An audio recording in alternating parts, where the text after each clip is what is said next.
seperti apa sih visi pengembangan program pemberdayaan UMKM di BRI? Oke, saya kira ini harus yang kita dekati secara sampai mendasar ya filosofisnya. Jadi saya sering bicara bahwa tentang UMKM itu sebaiknya diadvokasi atau diedukasi. Gitu. Maka jawabannya menurut saya tidak selalu harus diadvokasi. Justru yang paling dibutuhkan UMKM adalah edukasi. Kenapa? Kalau di advokasi ya kita menempatkan UMKM itu di bawah dan kemudian harus diadvokasi terhadap perbankan, lembaga pembiayaan itu ditempatkan di atas. Tetapi kalau edukasi tujuannya adalah bahwa UMKM itu bukan bawahannya bank. UMKM itu bukan di bawah bank. UMKM itu adalah mitranya bank, mitranya lembaga pembiayaan. Maka ke depan menurut saya tetap kita harus melakukan edukasi yang paling utama. Dan apa sih yang harus dieducate pada UMKM? Banyak UMKM kita yang memang ya namanya UMKM itu terutama di mikro itu easy to entry, easy to exit gitu. Jadi mungkin hari ini berubah menjadi bisnismen di mikro gitu. Setahun sebutlah mungkin ada masalah, bangkrut, tutup, ya keluar. Tapi mungkin yang masuk, yang keluar 10.000, yang masuk 100.000. Itulah yang makanya kemudian sangat agile, sangat secara agregat bahwa bisa orang gampang keluar masuk menjadi pengusaha mikro. Dan kalau begitu sebenarnya mudah nggak menjadi pengusaha mikro itu? Sebenarnya tidak mudah, tetapi ya apa boleh buat kalau nggak ada kerjaan ya kemudian kan akhirnya dagang ya itu maksudnya masuk usaha mikro. Kalau begitu apa yang harus dieduket?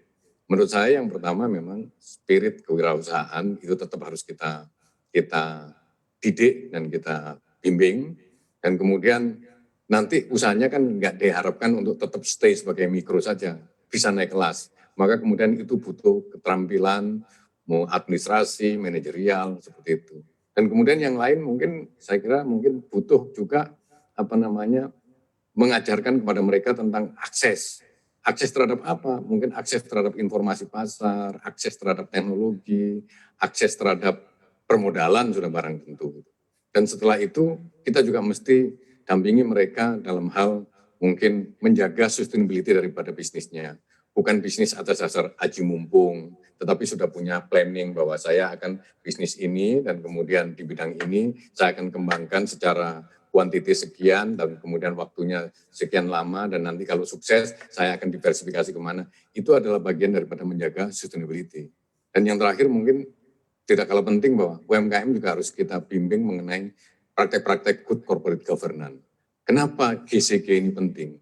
Karena penerapan good corporate governance menurut saya bukan hanya di korporasi besar, bukan hanya di perusahaan-perusahaan besar, bukan hanya di institusi-institusi yang besar, tetapi mungkin sejak dari awal orang berusaha, mereka harus ngerti bahwa berbisnis secara etis, secara etik itu seperti apa. Dan itulah yang harus kita ajarkan. Termasuk mungkin isu-isu kalau misalnya ngajuin kredit ataupun menerima bantuan dari pemerintah. Itu kalau memang tidak ada keharusan misalnya katakanlah untuk memberikan pungutan atau apa, ya memang nggak harus, ya harus dipatuhi seperti itu. Makanya penyaluran berbagai stimulus saya selalu tekankan gitu. Ini uang negara loh diberikan bantuan dalam bentuk bantuan kepada masyarakat. Maka saya pesankan kepada teman-teman di BRI, jangan sampai ada siapapun yang misalnya katakanlah memungut sekecil apapun dengan alasan apapun untuk siapapun itu nggak boleh.